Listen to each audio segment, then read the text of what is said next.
Good afternoon, my name is Olga and I want to thank everybody who joins us in Ukraine Media Center Current Forum. It's day 516 of the full-scale invasion of our homeland by Russian aggressor. It's been 10 years of the war, and traditionally I want to thank all the mass media who tell the world the truth about our heroic resistance. Today we have invited you to talk about a very interesting thing. We are about to present two studies: the study of the media consumption and civil activity of Ukrainians abroad, and another study is about the number of Ukrainians and their migration abroad as a result of the war. It's an important topic. I want to introduce our speakers. It's Olga Aivazovska, chair of the board of OPORA Civil Network, Anastasia Romaniuk, analyst at OPORA, Andriy Savchuk, data analyst at OPORA, and Olga Snapok, analyst at OPORA. Good afternoon. I would like to give the floor to Ms. Olga so she tells us about the studies, why are they important, and how they can help us. Thank you very much. I want to thank for your interest. Regardless the summertime, now we are frequently asked that during the war, should we keep talking about the democracy, potential political processes, freedom of speech, and so on. It's a challenge to me, because if we don't plan any post-war recovery of the rights and freedom after the war, we may lose the peace. And since Ukrainians don't live in a dimension of the Ukrainian borders, we have become a global nation. To forecast any further stages, we need to look at the topic of migration in a number of dimensions. We have to hold the studies to at least start talking about the scenarios that can be implemented during post-war period.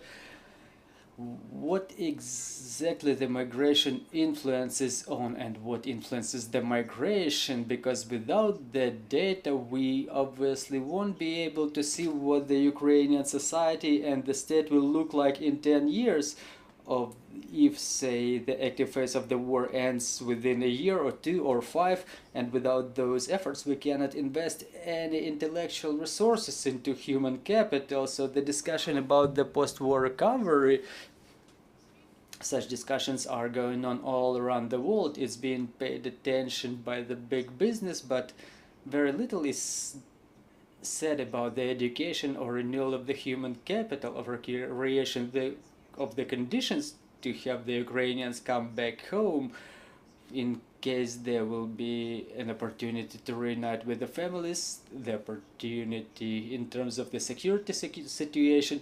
So we started this study to talk not in this dimension that there will be 10 or 15 million of people left in Ukraine after the war, or everybody comes back after the war, but to forecast the scenarios that we influence on, or the Russian Federation influences on,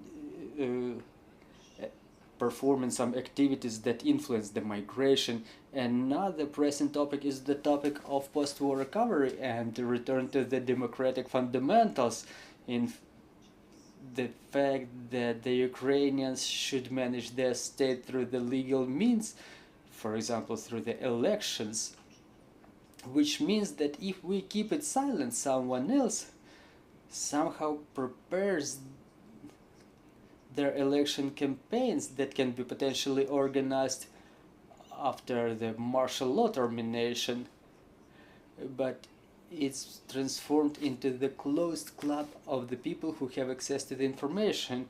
So we want to bring it from under the cover of political, from under the political reps into the public dimension.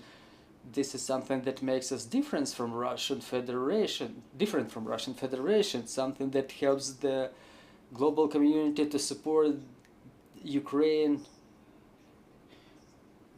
financially, militarily, and politically. Now there is a political struggle in United States of America, and one of the topics brought up by the pro-Russian groups and radical communities in the United States is that Ukraine does not organize the elections in autumn, which means Ukraine is not democracy, so they should not be allocated any resources from the American budget, and the American budget has been formed not by calendar years but on in the beginning of October every year, and this process is already underway.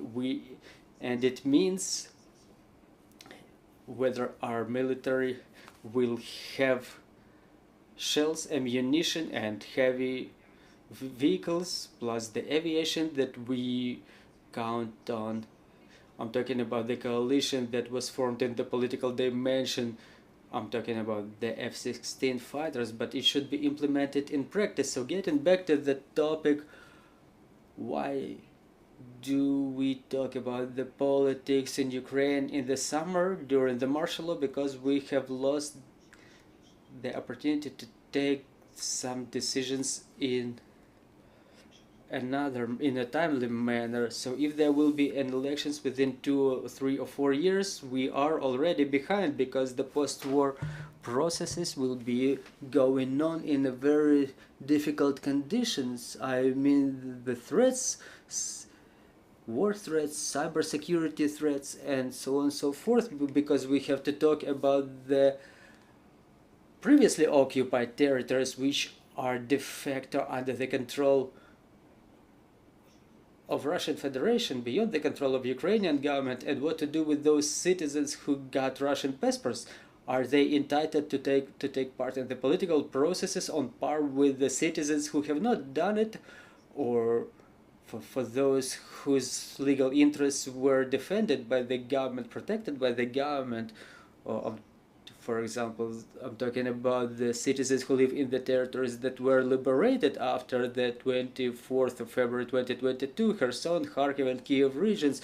So the scope of this issue is so extensive that without the data, without the studies in Ukraine and abroad, without appealing to this topic, which looks a little bit not so urgent, first of all, we can lose the support of our Western partners, because I've gave you the example of the United States. That discourse is not unique to the United States, but the United States are a key partner who can financially and militarily support us in the amounts necessary for the armed forces of Ukraine, and we cannot admit the emergence of such topic that Ukraine is not a democracy because we keep under the wraps some problems that we have to solve within those years. We just don't have right for that, because otherwise we will play on the side of the aggressor country. So we've studied a number of issues. Some of them are in development now. We're trying to get some unique data that are not available from any organization, and I think that profound understanding by the journalists, by the partners, our colleagues, of the fact that we cannot wait for the recovery after the end of the war and the military come back home and they will take care of dealing with all the problems. It's obligation of the civilians to work on having those problems solved before the end of the war. I'm talking about the corruption and rule of law and proper governance, rather than adding some additional responsibility to those who already have enough of it. So our topics today will be migration, internal and external, motivation of the people for coming back home, the channels of communication. It's important for journalists and political actors. And if we want to promulgate something in the good meaning of this word, if we want to spread the information among our citizens in different dimensions, both in Ukraine and outside, we have to know where that audience resides. What is the information that they trust, where they consume that information on a daily basis. So there will be more and more of such studies coming from our end, and we hope that in the autumn we will start discussing the solutions with the government offices who are responsible for that, because they exist at the expense of our taxpayers, responsible for solution of the issues they're responsible of, including migration and political decisions. Ms. Olga, thank you very much for bringing those topics up already now. Mr. Andrei, I want to invite you to discussion of the first study. What have you studied? What were the conclusions drawn? Our study about the migration is interesting from that standpoint that we have a lot of figures. They are somewhat different, but they confirm that there is a catastrophic trend that Ukrainians, regardless of their age, well, a little bit depending on the gender, because there is certain legislation in effect now, they live abroad, mostly because of the Russian shellings. Olga mentioned democracy. Democracy is impossible without demography, without the people, and the amount of population for Ukraine is quite a complicated issue, because even before the beginning of the full-scale invasion, we had different methodologic approaches, different evaluations to find out what is the number of Ukrainians living in Ukraine. You remember in the 90s there was such an optimistic commercial, it's 52 billion of us, and it was far from reality even back then. But if we take the indicators provided by the government, that is 7.3 million of residents of Ukraine, that's the evaluation by the cell carriers performed in 2019. It did not include the population of Crimea and previously occupied territories. Meanwhile, the State Statistics Service did not count Crimea only. So the difference was 37 and 3, and it ranged up to 43 to 8, and the World Bank estimated the population of Ukraine at the level of 44 million. So to understand the tendency now, we cannot understand which figure we should rely upon. So the most probable, there was a figure around 40 million to the figure provided by the statistics services and mobile operators, the open source data. There is a commission regulating the telecommunication services, so they were closer to that figure of 41 billion. So that's the figure we should probably rely upon. Unfortunately, State Statistics Service was talking about the catastrophic tendency, about 420,000 decrease of population on annual basis. The mortality rate prevailing the birth rate, the economic migration of the younger people, and as a consequence, even before the full-scale invasion, it was necessary to say that if we are optimistic, within the period of our independence, the population of Ukraine decreased 8 million, and the Russian invasion in February 2022 just intensified those tendencies, and what was going on for decades, in fact, happened within the first couple of months. If we look at the following figures,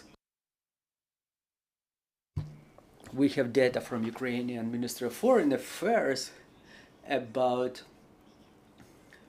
the fact that as of 21st of June 2023, there are 8,177,000 Ukrainians abroad. Again, MFA doesn't say that these are all Ukrainians who left abroad as a result of Russian invasion, but it's still a colossal number. You don't have to be a prominent mathematician to understand that it's the 20% of the population that was present in Ukraine before the February 22. So the tendency is negative. If we apply to the MFA for a couple of times for updated information, and we see the number of Ukrainians abroad only increases to a number of reasons. Someone in fact lives abroad because of the security situation. For somebody, more important are the humanitarian aspects of life. So it's generally a little bit difficult to count Ukrainians abroad, because Ukrainians don't register with the consulates. Only 1 in 16 Ukrainians gets registered with consulates. It's like 8% of the Ukrainians. And even of the Ukrainians abroad, but according to the details from the MFA, it keeps happening. So talking about the facts related to Russian aggression, we have to address the state border guard service, and we see that there is top section of the border with Poland. Again, the number of border crossings is both sides, but it's easy to understand that given the Russian aggression, the balance will be negative. The most people will be leaving without coming back. So Poland received the biggest number of Ukrainians. It's both confirmed by the data of the United States High Commissioner for Refugees and the State Bodyguard Service of Ukraine and MFA of Ukraine. MFA of Ukraine says that half of the Ukrainians of those 8 million mentioned are based in 3 countries. Poland, then goes Germany. Well, we understand that people were going to Germany from Poland, and then is the United States of America.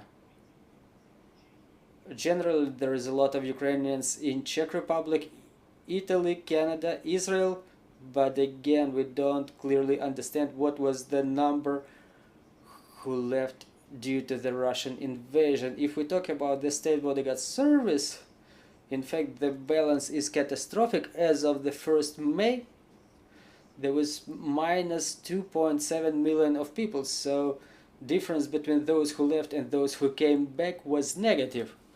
And if we check the figures, we see that starting from December 2022 until March 23, about 1.8 million people left. So those are the dates of the strikes on the energy infrastructure, of the blackouts. So this is how the people were saving themselves.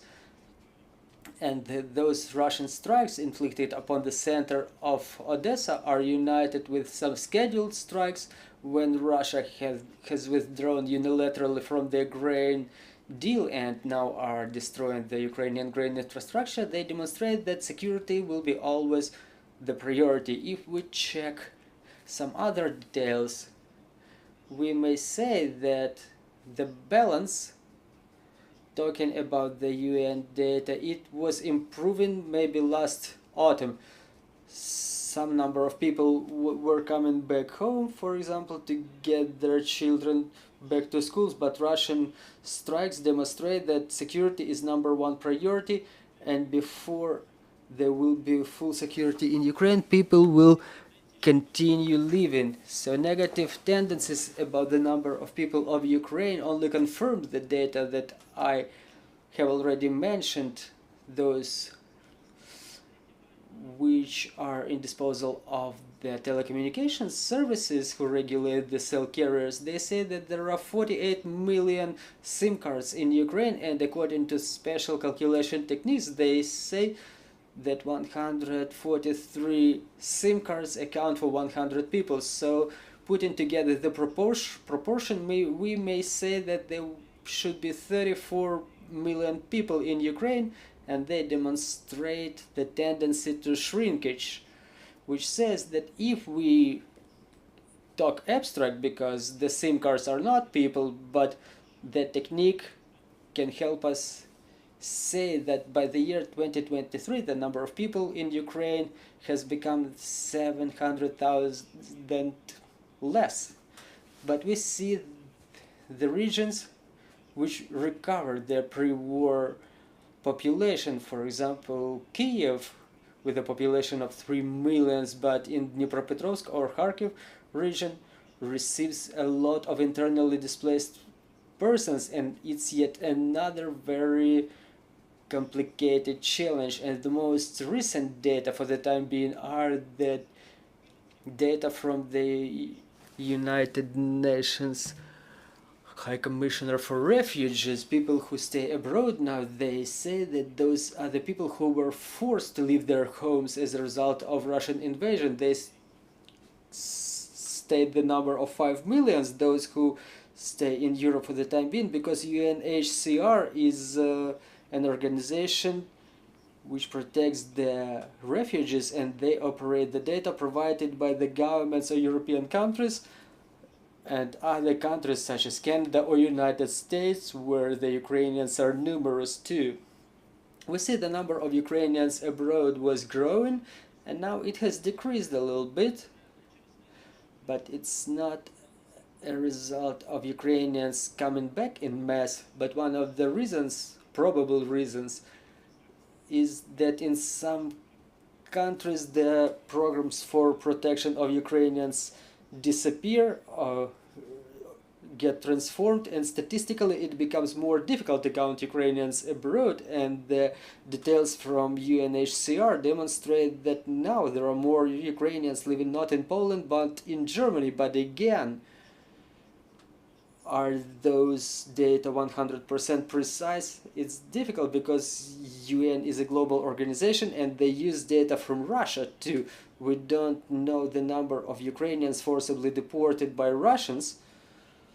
We know about them deporting Ukrainian children, and there is a warrant to punish those people. Some might say it's inefficient, but Putin stated that he's not going to South Africa anyway because he's got frightened, he's got scared. But that's a topic for different conversation. So if we see those dynamics on this graph, I understand the numbers may be complicated and not so interested, but they demonstrate that Ukrainians keep leaving Ukraine, and the balance within the last 10 months grew by 2+ million of those who left and never returned. So we had a number of waves when Ukrainians were leaving right after the beginning of the invasion, then after the beginning of energy infrastructure strikes and blackouts, and there are different studies, questionings,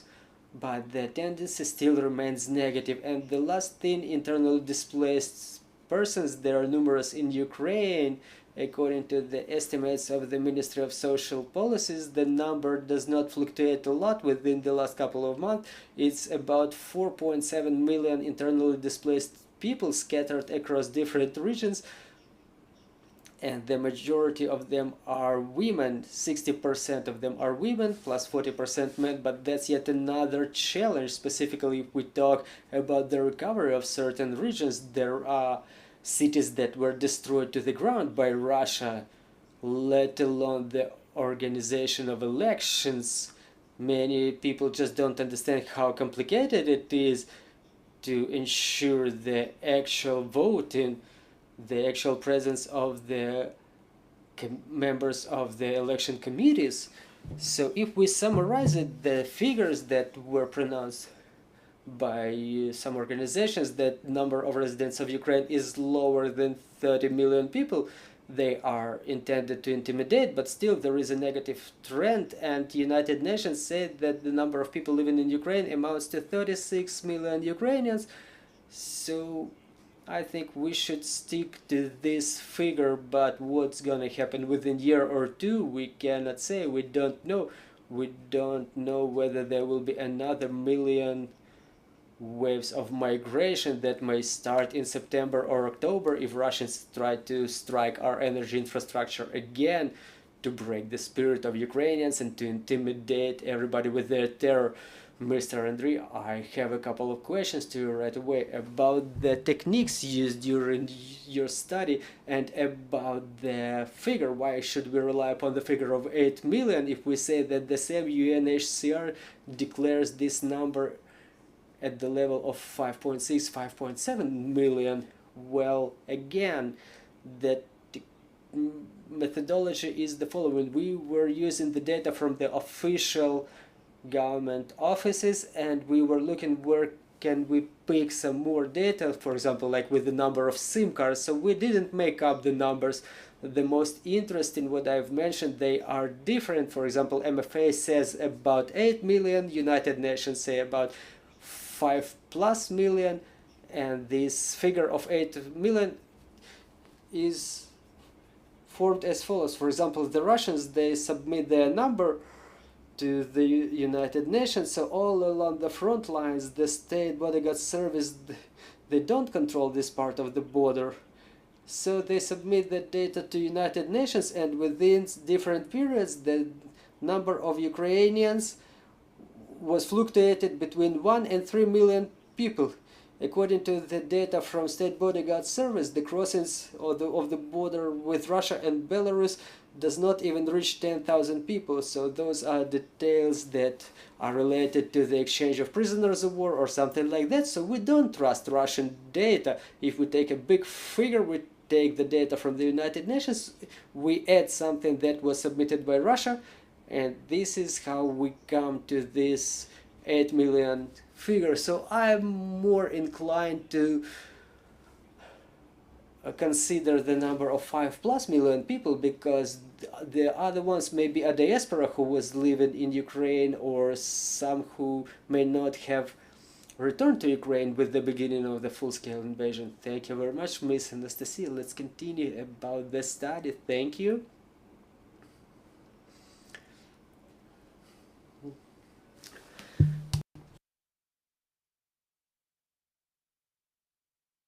Thank you very much for your attention, for your topic. Let's start the presentation of our next study, which is made up of 2 parts: the political activity and media consumption of the Ukrainians abroad.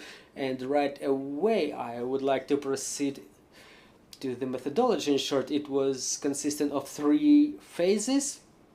The first part is the questioning of Ukrainians about the civil and political activity of the Ukrainians who are based abroad. It covers 7 countries: Great Britain, Italy, Spain, Germany, United States, Hungary, and Czech Republic. Another question was about the media consumption about the Ukrainians abroad. I will tell you in detail, or my colleague will tell you in detail a little bit more about this phase. And the third part was the profound interviews covering both thematic blocks. So what we've seen, first of all, we've seen that the majority of respondents within the last half a year was resorting to this or those means to support Ukraine. It was mostly financial or information support. For example, donations to the armed forces of Ukraine, which is the most popular type of support, the financial aid to the relatives and family, popularization of information about Ukraine in their local communities, and so on. As to the coming back to Ukraine, we've seen that there is some comforting data. The majority of the respondents have plans to come back to Ukraine. But what we've also seen, there is a tendency that the more the Ukrainians are adapted abroad, depending on whether they have high income job, whether they speak local language, or what are their relations with the local population, well, it all influences their plans to come back or not to come back to Ukraine. Also, what Ukrainians are guided by in their decision to come back to Ukraine in terms of period. So the 3 most popular factors that stimulate the return, first of all, is the emotional connection to the home. Second, is reestablishment of security in the region and unification with the family. And we've seen some age difference. For example, for the younger population, the most important factor is the availability of job in Ukraine. Meanwhile, for the older ones is the factor of establishment of security in their region. And for those above 51, the emotional connection to Ukraine is the most important factor.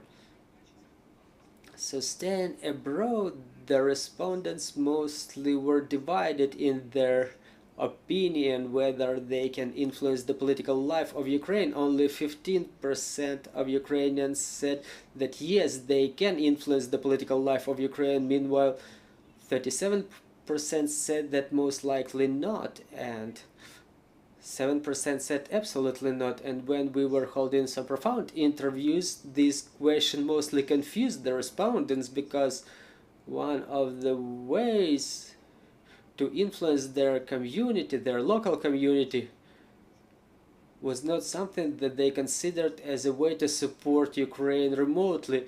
Another thing, they were talking about the elections process, something that is not happening now. So the Ukrainian respondents were mostly confused about the possibility to influence the political decisions, but they named the signing of petitions, information support, and participation in the manifestations. Also, the respondents mentioned financial and information support of the armed forces of Ukraine as the way to influence the political life in Ukraine as a way of democratic struggle. So about the elections, after the termination of the martial law, only 16% of respondents think that the election should be held right upon the termination of the martial law, and 30% more said they are ready to wait about a year. Meanwhile, 28% of the respondents are ready to wait from 3 to 6 months, and 13% of the respondents said they are ready to wait a couple of years for the first elections to take place. As to the opportunity to vote during the first elections after the war, more than 78% say that they will vote if they will be physically based in Ukraine. If they would be staying abroad, the biggest percentage about the likability of voting, probability of voting, is the electronic voting. It's mostly the same number as given the physical presence in Ukraine. A little bit smaller number of people says that they will vote for sure if the elections take place either classically in the election sites, voting sites abroad, or if it will be voting by mail. So 60% stand for classical voting abroad at the voting site, and 59% for the voting by mail. A little bit different is the situation with the trust to the results of the elections, and the biggest percentage was given to the procedure mostly familiar for the respondents, the personal visit to the voting site. 19% fully trust this procedure. The lower level of trust is to the electronic voting, and the lowest is to the voting by mail. And upon the results of the profound interviews, we've seen that the most trust different ways of voting is defined by the personal experience of respondents, because when we talk about the voting by mail, the respondents said they don't trust this form of voting only due to the problems they were facing in their experience with the mail in the country of their stay, or with the Ukrainian mail. So those respondents who had personal experience of use of such applications as DIA, or those who have the high level of media literacy, so the older respondents were looking at electronic voting more critically and talking about the personal visit to voting site. It was the mostly trusted way of voting, but the respondents say about a number of concerns about how the process will be organized, because the first thing that comes to the mind of the respondents is the huge lines that may be formed if the voting will be organized in the same way as it was during the previous elections. And if they will have to wait in the long lines, those who come to vote, they mostly say that they will wait as long as it's necessary, but the bigger problem is that the probability of people coming to the sites is lower, because the respondents say that first of all, they don't know whether they will be able to take a day off to come to the diplomatic office that may be only located in the capital of the country of their stay, and the way to this site may be long and difficult. And mostly when the respondents talk about electronic and mail voting, they talk about them as the way to overcome those challenges posed by the personal visit to the voting site, should the voting be held just in the same way that it was going on before the full-scale invasion. So there's a number of quotations by our respondents which were expressed during the profound interviews. Some of them were concerned whether they will have enough financial resources to come to the voting site. Another one was concerned with the question at whose expense the letters will be delivered during the voting by mail. And they said that DIA is the easiest way to deal with the challenges mentioned. Thank you. Thank you, Miss Olga. Please continue. Good afternoon, everybody. The second part of our big study covering 7 countries was dedicated to the media consumption of Ukrainians abroad, and in fact we wanted to find out how our refugees consume information, what are the platforms they consume information from, what they're looking for in those platforms. And it's important to understand at the level of the civil society and the state and media, because only understanding all those nuances we can objectively communicate the information to our people abroad and not to lose the connection with them. And in fact, if we talk about the connection, the first thing we were asking from Ukrainians abroad was whether the people are interested about what's going on in Ukraine and in the country of their stay. And we see there's a huge interest to the situation in Ukraine on both state and local levels, and Ukrainian political events enjoy more interest. 82% of respondents followed the political life in Ukraine. Meanwhile, the life of the community, of the village the people were coming from, only 44% of those who left their homes are still curious about what's going on in their home. And as the respondents said during their profound interviews, they are curious about the events related to the full-scale invasion. They monitor the situation in the front lines, the situation with the missile strikes. Some respondents say that they're also curious about the social and political events in Ukraine, political events, and so on and so forth.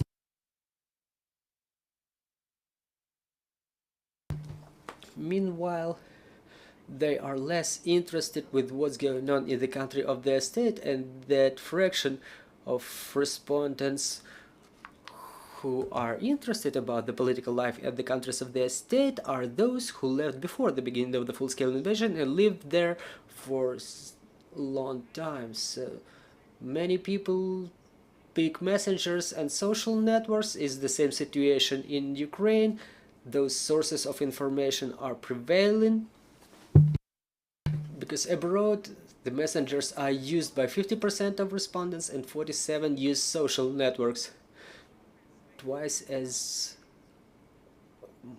rare the respondents ask for information from their friends in Ukraine, their relatives, their families, and they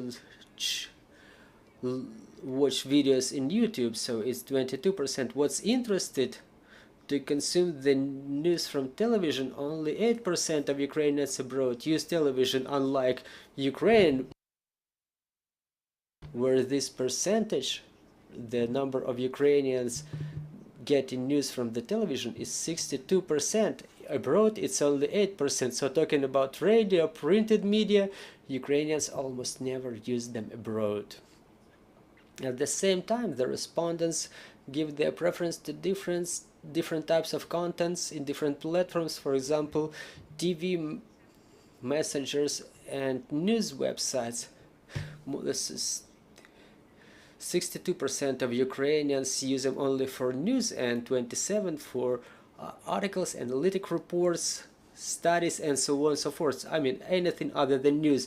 But in the social networks, 30% of the respondents, they say that they get news and read personal channels. And we see the trend that in the social networks, people are equally interested about the news content and the interpretation by some leaders of thoughts.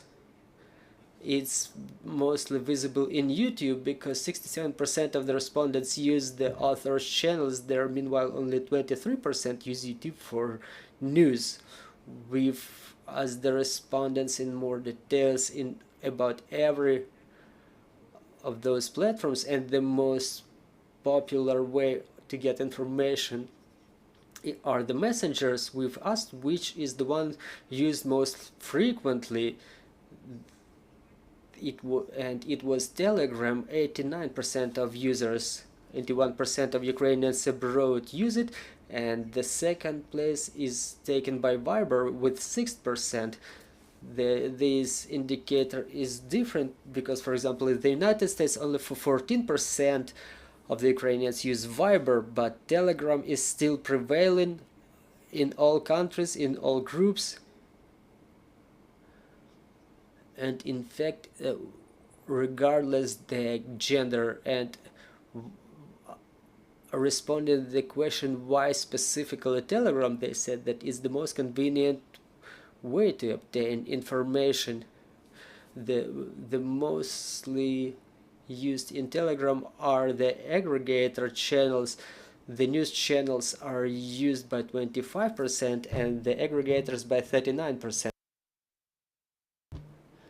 The author channels are read by 22% of the respondents.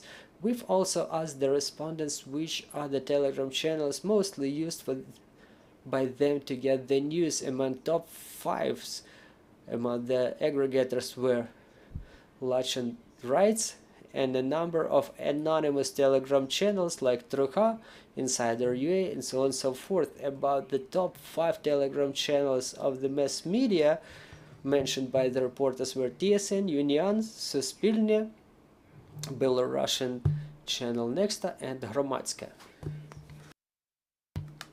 The situation is a little bit different in Viber. Meanwhile, in Telegram, the users use mostly aggregators. In Viber, 37% of the respondents use mass media channels and 23% use aggregators. In Viber, the respondents get the information from friends and family and different chats, unlike in Telegram. And mentioning the channels, everybody says Suspilne, Movlina, and Kraina Info. The social networks are used by the respondents, by 47% of the respondents, and the most popular is predictably Facebook, which is used by 43% of those questioned. The second place is taken by Instagram with 22%. And meanwhile, about 25 respondents in Ukraine get news from TikTok. Only 7% of respondents use it abroad, plus 3% who use Twitter, and 18% who say that they use different social networks for the news. So in social networks we see some differentiation by content which interests Ukrainian users. In Facebook and Instagram, those are videos and news from the mass media. 30% of the users get this information from mass media. The posts of the experts, politicians, bloggers, which are also a source for news for the 1/3 of the users, and they are mostly used, but to the lesser extent than the mass media. The situation is different with Twitter. More than 50% gets information from tweets of politicians, experts, and bloggers. Meanwhile, only about 25% of that social network users get information from the news accounts, from the mass media accounts. So the news sites are the source of information for Ukrainians abroad, and 74% of the respondents use the Ukrainian websites. Meanwhile, 6% resort to the international websites or websites of the countries of their stay. Fortunately, nobody uses Russian news websites, but talking about the content, Ukrainians are mostly interested in the news from the news website. 62% say that they come there for the news, and about a third say that they also read different analytical reports, investigations, and so on and so forth. YouTube is one of the main sources of information for 22% of respondents. YouTube is a little bit different from other platforms because news there end up on the second place. They are being consumed by 23% of respondents, and the majority,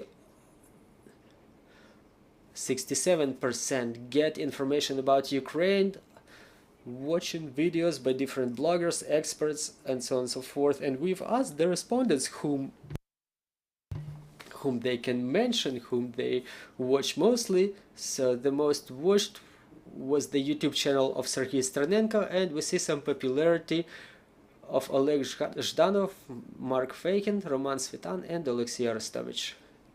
The TV that I've mentioned got quite a low score by the Ukrainians abroad, only 8%, 63% of which watch Ukrainian TV channels. They watch News United Television Marathon, plus 13% of the respondents watch the channels of the country of their stay, plus 10% watch the Ukrainian channels that are not added to the News United Marathon. Only 1% uses Russian TV channels. For those for whom television is the main source of information, 69% of them are mostly interested in the news, plus 16% watch the experts or different interviews. So we've asked the respondents what is the level of their trust to different sources of information, and the social networks enjoyed the highest level of trust. Mostly 85% of the Ukrainians abroad trust them. About 76% said they trust the news websites, and the highest level of distrust was to the news in the TV and printed media. 56 and 59% respectively. Thank you very much. That's a very profound research with a lot of interesting figures to analyze, to model the situation. So, Ms. Olga, I would like you to summarize what's the most important of those figures, what's most important for our society and for our government actors. What would you like to focus their attention on? Thank you very much, but maybe there are any questions from the floor. Yes, we do have. Good afternoon, Rakuta, Anastasia, Ukrinform. Can you please tell us in which countries were the Ukrainians left to after the beginning of the full-scale invasion? The political activity of the Ukrainians is the highest, and also in what countries were Ukrainians left to upon the beginning of the full-scale invasion? The number of Ukrainians has grown along with their political activity, and where it was decreased. Thank you very much for your question, but we may only talk about the impressions because no one was measuring anything about the political activity of Ukrainians abroad before the 24th of February 2022. And in the same way, the old diaspora, honestly, they were more of a closed society. I mean, talking in terms of a number of public events held during, say, the last year compared to the new diaspora. So honestly, your question is of a more mathematic nature. The more Ukrainians there are in the country, the more is their activity after the 24th of February. But there are unique countries which are considered the capitals of decision-making, where both the old and the new wave of migrants, they express their political activities, because where the decisions are taken, the more is the responsibility of the Ukrainian diaspora there to influence on those decisions. They understand the scale of responsibility, because in the United States there is a lot of initiatives, and one of the most famous is Razum, probably, that was who organized a lot of political education activities, which is executed there to make sure that every congressman and senator voting for the allocation of funds for the defense of Ukraine from the budget could orient at them, because they are the voters in the democratic countries. It's very important, because one thing is for the Ukrainian refugees to go out in a manifestation with a symbolic purpose, and yet another thing is when Ukrainians get united and they systemically advocate and press on the decision makers in the countries which are the key countries for the political decisions in relation of Ukraine. But according to our observations, very active diaspora, both all the new wave of those who look for refuge is the United States, Poland, Germany. In Great Britain, for example, there are programs aimed at the support of Ukrainians. They have certain influence too. For example, Britain, through the program of shelter, they diversify Ukrainians all across the country. So it's difficult to gather one big group in one place. Meanwhile, in Poland, there is a lot of shelters where Ukrainians were getting temporary refuge, or they were hubs, such as migration hubs, for the further travel to European Union countries. There was a mass concentration of Ukrainians, and small organized groups, they only got mobilized for the big events, for big manifestations. It was visible within the first 6 to 8 months, and again in the United States and Poland, and in part in Germany, Ukrainian diaspora has become systemic. They work for the specific advocacy within specific campaigns that have or have not some results. One of the most mass campaign is the support of Ukrainian membership in NATO. It's not over yet, because this decision could not have been taken in the form satisfactory for us during the Vilnius summit, but the solidarity manifestations were organized by Ukrainians in all the NATO member countries. So we can assert that the Ukrainians abroad, they transform into a power that may influence the agenda of those countries where they have become voters. And when we analyze migration, we have to understand that in Poland, for example, the Ukrainians get different type of paperwork. So the decreasing number of citizens of Ukraine, or those who are considered by Poland as those looking for temporary refuge, they have the form of legalization of our citizens in their countries transforming, and the longer the war continues, the more difficult it will be to track those issues. When we talk about the political process, for example, if Ukrainians abroad get a refugee passport abroad, they cease to be under the jurisdiction of Ukraine. They lose their political rights. So this unique formula of those who look for temporary refuge, it preserves the connection to Ukraine. It creates the condition when we as a society, we see them, because at some moment they may move to another jurisdiction which is undesirable for us. Thank you very much, dear friends. Do we have any more questions? Now that we don't have questions on the floor, we may probably summarize. Me as a communication person, I've seen some moments here that are worth attention. For example, that the people trust more social networks rather than official mass media, and in continuation of this statement, the aggregators of news unfortunately are read more than initial sources. This is a problem, in my opinion. What are the trends that you've seen? What should be paid attention to? Yes, and those trends, they are not unique for the citizens abroad. They are very alike with what's going on inside Ukraine. What we've seen in that study, first, that matters of demographics and migration,